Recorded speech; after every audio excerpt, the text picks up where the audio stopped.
a couple of times and going, there's a fight scene and if we remember, the special effects never blew the window at the top. And for months, I was training 2 years before that to do that scene, before the scene was cut. And at the beginning of Karate Kid 2, and going through the window over Pat Morita's shoulder. And the window was to shatter an inch before my hand would meet it. And it would appear as if I just punched right through the window. And each time I would rehearse, I would hit the window, each time snap, and it just never worked. And then we just said, we'll go for it. And the special effects fellow said, yeah, I'll get it, don't worry, I'll get it. And I realized that maybe I shouldn't lunge, I should just snap and punch because I didn't have a lot of faith. And sure enough, it didn't blow, and I went through the glass and going into the car, and shards of glass came out from my hand and all that. And it was interesting. It was very interesting. It was real glass? Yeah, real glass, the whole thing. And knock on wood, Well, you still got a little. There used to be flesh between these things. But we did it, and then it looked right, But John wanted another one, so we waited an hour. We put new skin on my knuckles, and we ready to go again. And we about an hour later, and I thank God I didn't have any nerve damage or anything. And we did it again, and the window still didn't blow. Just smacked right against the window, and I hit it flush like that, so it didn't break. And then I remember turning to you and I said, John, this is not the hand of Arnold in the Terminator. And then you looked at me and said, you're right, it's a wrap. And the next day we shot Coming Out, which was what you see in the movie Coming Out of the punch. But the punch going in is real. It's a real fist, and coming out is stage blood and all. But it was the next day, and it was quite interesting because there was so much compassion from you that day. But it's part of the game, and you kind of get the adrenaline going, and it doesn't even matter. I would have done it 100 times for him again and again and again, but they didn't have that many windows. What about for the two of you, or for you, John? A lot of you folks are studying movie making, I assume. If you go to YouTube, you go to my site, Avildsen 1221, you'll find the rehearsal footage that I shot when we were rehearsing this movie, and then I cut it together, and you'll see how it resembles the final movie. So I'm a big believer in rehearsing, and if you have the opportunity to rehearse, and I mean long before you come to shoot it, and you can go to the locations with your cast and say, okay, let's try this, or look out the window, what time's the sunset, and blah, blah, blah. And with your phone or your video camera or whatever, shoot it and cut it. And long before you come to do it for real, you'll see if the thing is working or not. And if you don't like it, you can change it. Because the worst thing in the world is seeing it for the first time after you do it for real and say, oh, what did I do? It's terrible. So rehearsing and shooting it and looking at it gives you that free taste before you have to do it for real. And I'm a big believer in that. Any stories you guys want to share from the set? No, we were talking outside. That all of us secretly never really talked about it, that we didn't like the name, The Karate Kid. We all thought it was like very cheesy, Karate Kid, but we never talked about it. But Ralph would come in every day to my trailer and would say, we gotta change this name, it's awful. It's so cheesy, what could we call it? And we tried to think of different names for the title. But it worked, doesn't it? It does. It works. Who would have thought?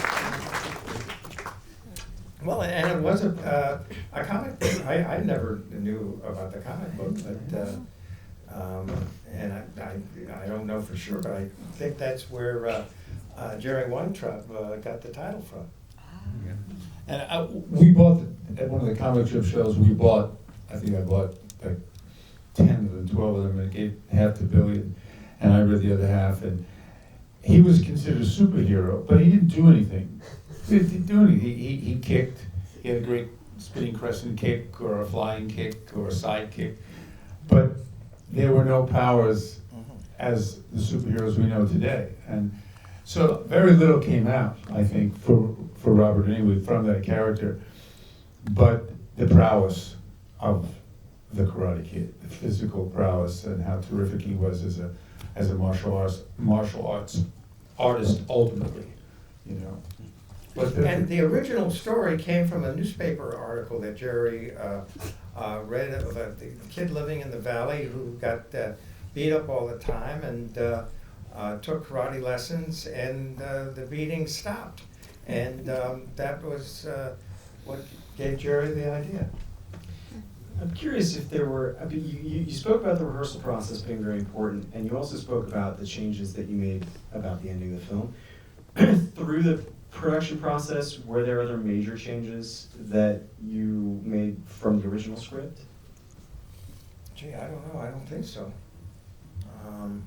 You know, you're constantly changing lines and stuff like that, and you know, like it's the '80s line that everybody got a laugh out of. That was just something I said to Ralph just before he did it, or when he bowed after he put Mr. Miyagi to bed.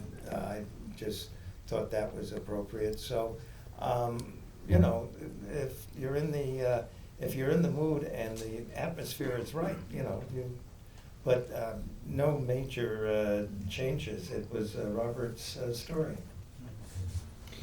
I'm curious, how much has this film, the sort of, especially for Martin and Billy, how much has the sort of identification with his characters affected your post Karate Kid careers? tell us, man. Yeah. Well, I won't do Just anything. killed but that 12 guy. people.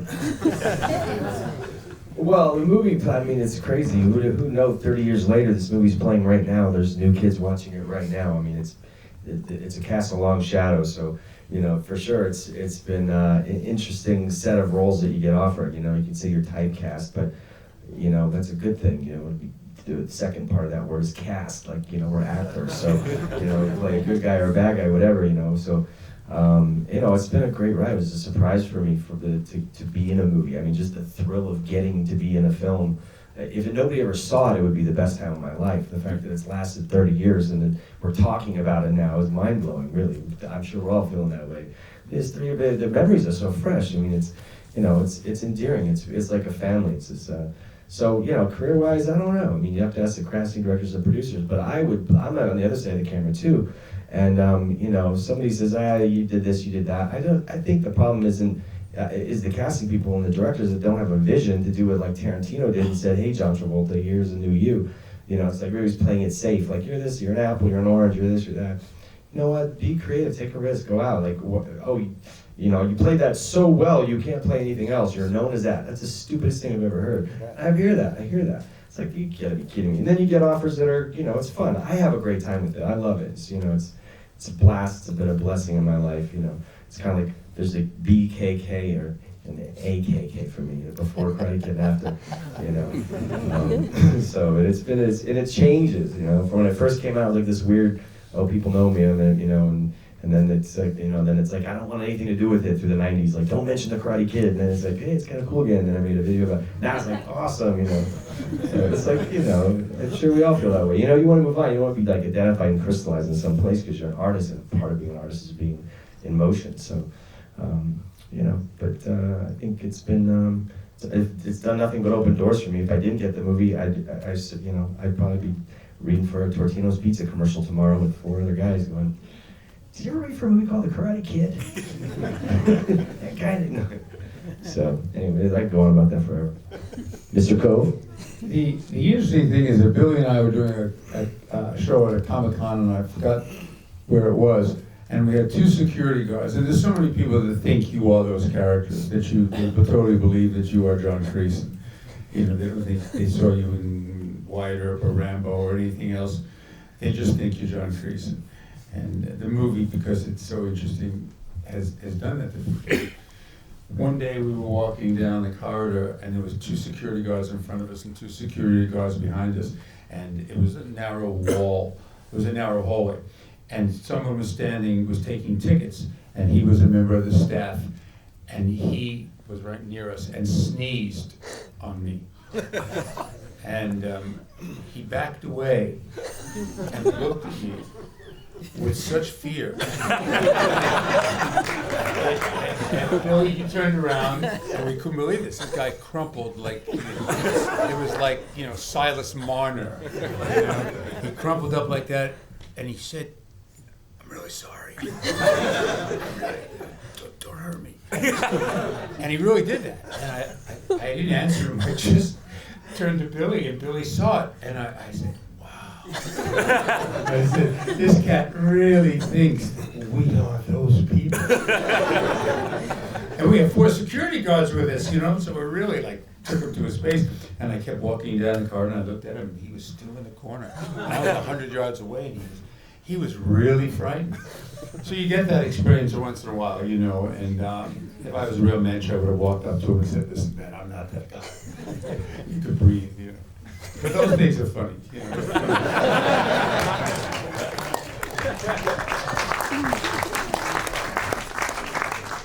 John, we've seen a lot of films come out after Rocky and after The Karate Kid that are underdog sports films, but nothing feels as special as these movies. And I'm curious, besides all of the obvious great script, great cast, is there something like a sort of a secret to a really good underdog story that you think you found in these two films? Well, I've made other movies that had nothing to do with other underdogs. They don't, I don't say, "Gee, I've got to find a good underdog story."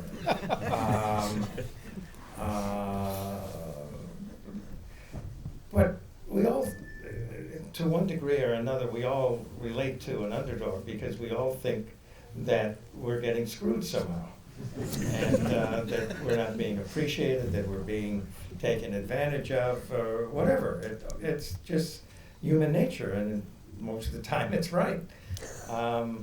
So a good underdog story has to be a good story to begin with. And, Christ was an underdog. The underdog's been around for a long time, and it's because so many people can relate. And usually they win at the end, or otherwise nobody'd go see the movie. So it's been around for a long time, and it's not going anywhere. And but again, it's got to be a good story. And if it isn't, no matter your cast and your fancy cameras, and if it's not going to work, it's got to work in the script. And I can get a script into the first 5, 6, 10 pages. I know if it's working, and you want to keep turning the pages. And if you keep turning the pages, then you know you've got a good story.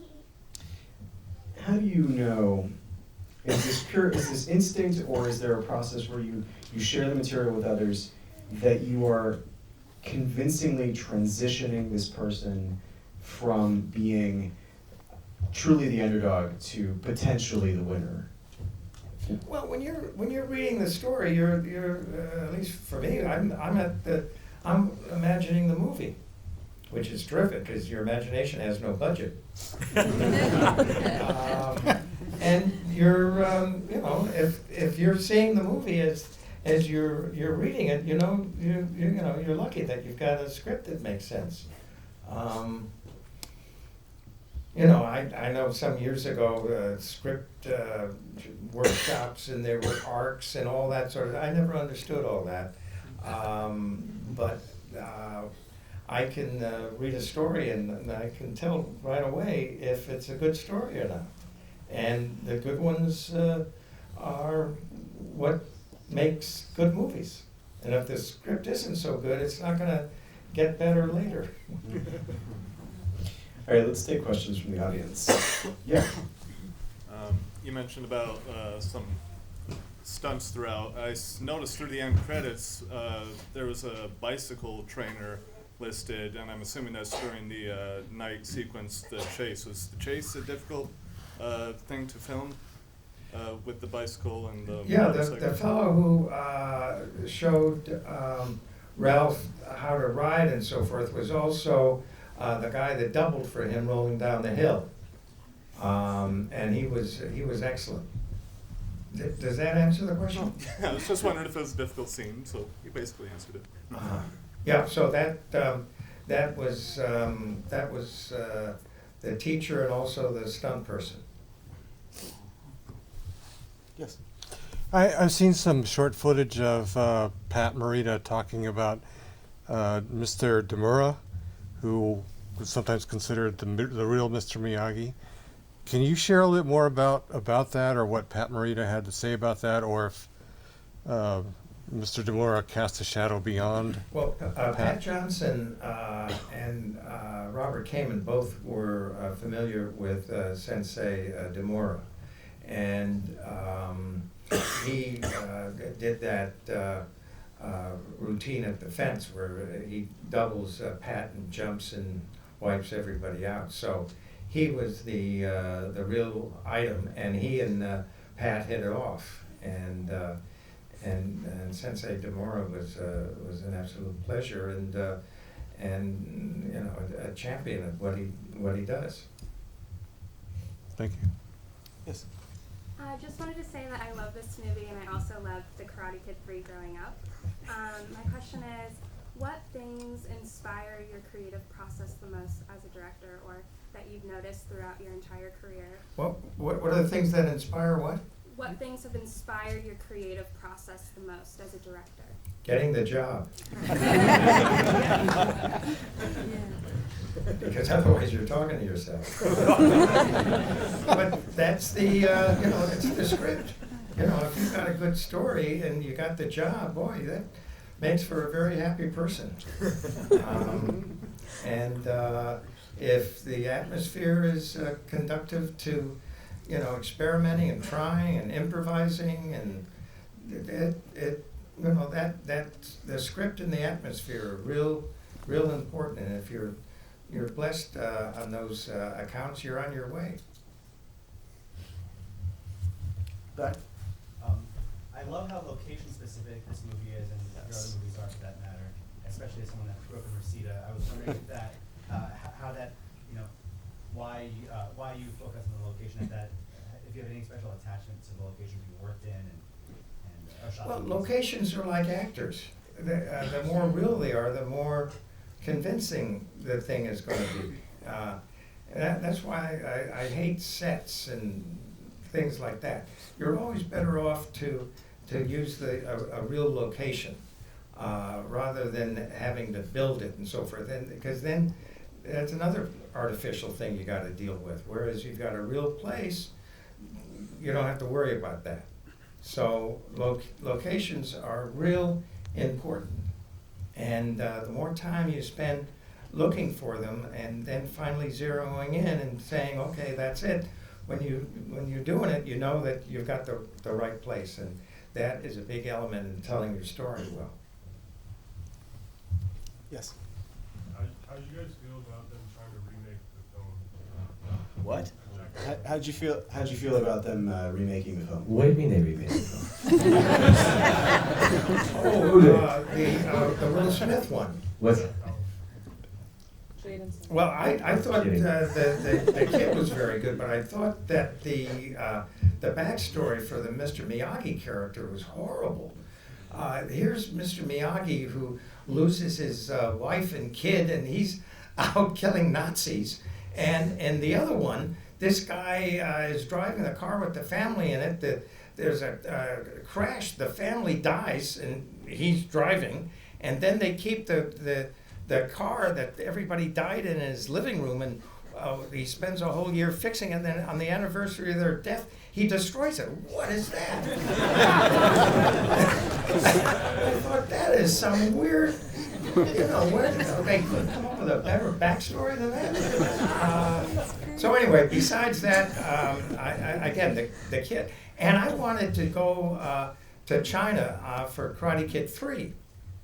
But if you remember in Karate Kid 2, Mr. Miyagi tells a story when Daniel says, how did you get the secret of Miyagi karate? And he said, well, my ancestor was a fisherman, and he's too much sun and too much sake, and he wakes up off the coast of China, and 10 years later he comes back with a Chinese wife and the secret of Miyagi karate.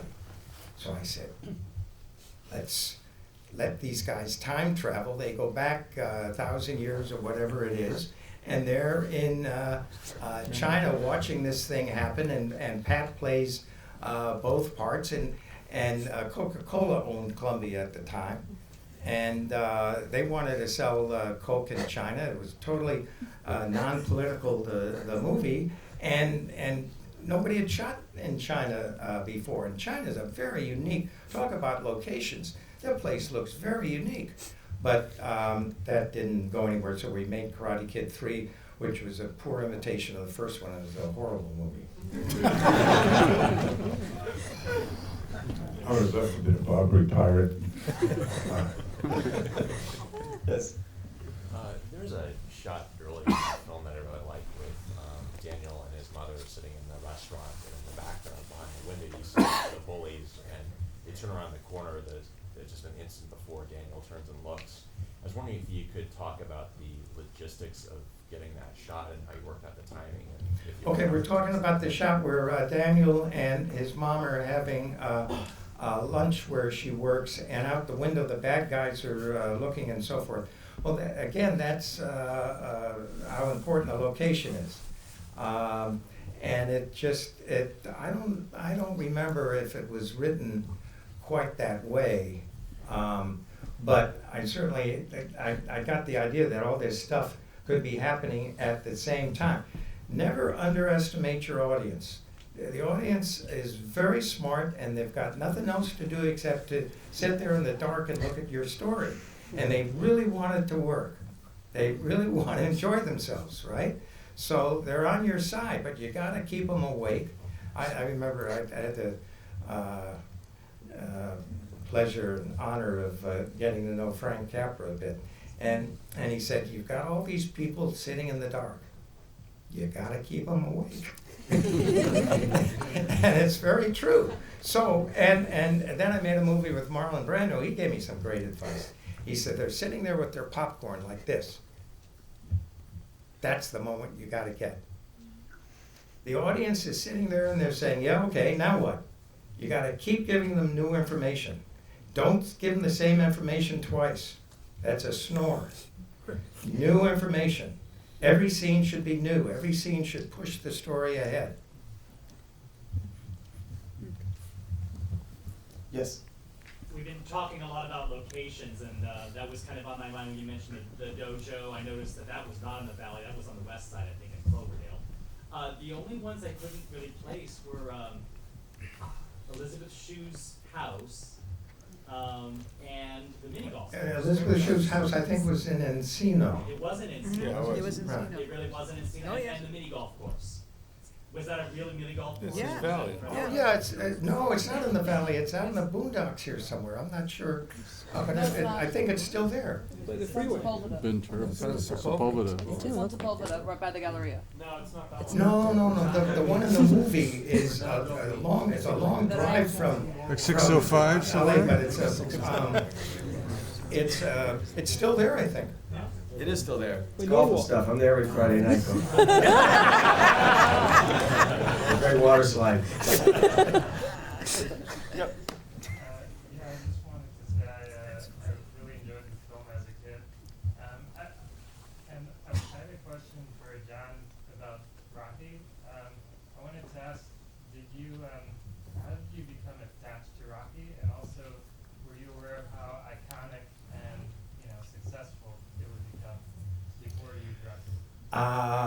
Sylvester came in and read for me on two movies before Rocky showed up. One was a Jackie Mason movie down in Miami Beach in 1971, I think it was. And he was a student at Miami University, and he came in and auditioned and didn't get it. And then I was doing a Burt Reynolds movie called WW and the Dixie Dance Kings. He came in and read for a hillbilly, and he didn't get it. And then I saw Lords of Flatbush, which was a terrific movie, and he was excellent in it. When the script came my way, I, had no reason to think that he wouldn't be terrific. And he, fortunately, had insisted that he play the part. Even though he was broke and they'd offered him a ton of money to let somebody else play it, he said, no, if you want it, I gotta play it. And thank goodness he did. But we had no idea the thing was going to do what it did. I thought it was going to be in the bottom half of a double bill in Alabama or someplace. It was a very pleasant surprise that it took off like it did. Yes? You're also listed as editor for this movie, along with 2 other people. So I was wondering how that process worked, working with Do the first part again, I didn't get it. You're also listed as editor on the, Yes. on the Karate Kid. How did that process work and working with 2 Who others? better to cut it than you?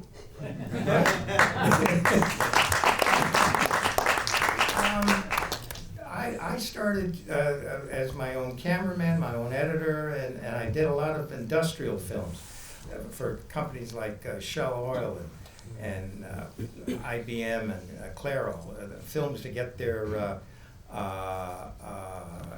salesmen excited about the new product. And as a matter of fact, the opening of Rocky, you know where that goes across the screen like that? That was when I was cutting the thing, they came in and said, you gotta put together some footage. We gotta show it to Show West, where all the theater owners come to Las Vegas, and the studios show them the movies that are coming up and so on. So I had seen these salesmen who were out drinking all night, and they're sitting there at 8 o'clock in the morning like this, and I knew I had to get their attention. So I said, give me top to bottom letters with Rocky going across, and I used Bill's fanfare, and that's where that came from. But you're always, once editing was somewhat of a mystery because it was so physical and with film and everything. Now you're pressing buttons and it's so much easier. And I would recommend that anybody who wants to direct should also edit themselves. Because once you stop directing and the thing's over, now you've got to cut it. I become a different person. I said, I don't know who shot this junk. we gotta figure out how to save it now. and if it's yours, you're gonna do things that an editor might not be inclined to do. They might be intimidated. Oh, it's not written that way. It doesn't matter how it's written. Once it's done and you're stuck with it, a new challenge begins. Yes. Yeah, so I have a question for Billy. This is a little off of the Karate Kid topic, but what was your experience like on the set of How I Met Your Mother? Because I thought that worked really well when you came on, and it was shocking for me to see that, we're pulling Billy Zabka into this. Yeah, that was shocked too. Did anybody see How I Met Your Mother? They called me up out of the blue, and I guess Johnny was the running theme in their show for the 8 seasons. And they called me and they said, you want to be on an episode? And I said, sure. And then I said, send me the script. They sent me the script, and I'm playing a clown in it. I have absolutely nothing to say the entire time. To the very ending, when I take off my clown makeup, and there I am as Johnny, and Ralph was in it. So it was really fun. It was only supposed to be that one episode, and then that turned into a really nice recurring on season 9, and that's probably one of the best experiences I've ever had. I mean, top show, great actors, great writing. They let me be funny. They had a character arc for me. It was a lot of fun. Great directing. Yeah, it was awesome, really awesome. And they were so warm. Like, those guys were just, I mean, they were just at the top of their game. And you're stepping into like a moving train. Those guys are like, I mean, they rehearse in an hour and it's up and ready, blocked in 2 hours, and you better be ready for network in 3 hours. And they're shooting it the next day, and it's like they off book and they're doing all those lines. And I had my moments, so it was a real challenge, but it was really awesome, man. I had a really good time. And here's something funny too. I found out at the rap party that the clown originally was supposed to be David Lee Roth. But David Lee Roth was in Japan and he passed, so I was second choice.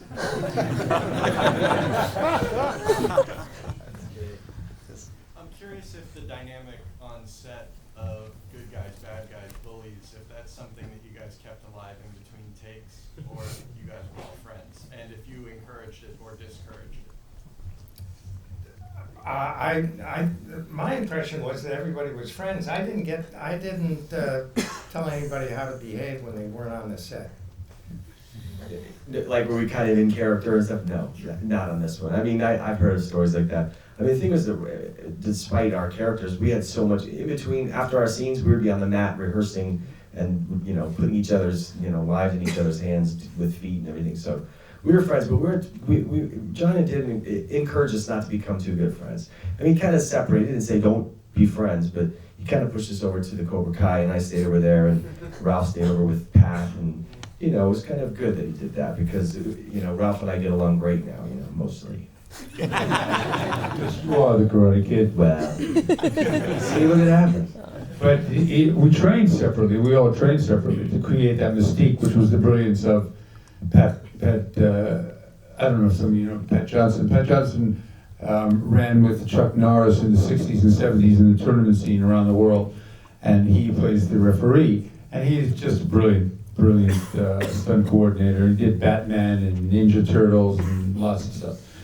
And he trained us separately to create the mystique. The Cobra Kai trained separately, and I trained separately, and Ralph and Miyagi. And it just created this wonderful feeling on the set. But, you know, because we were always so inundated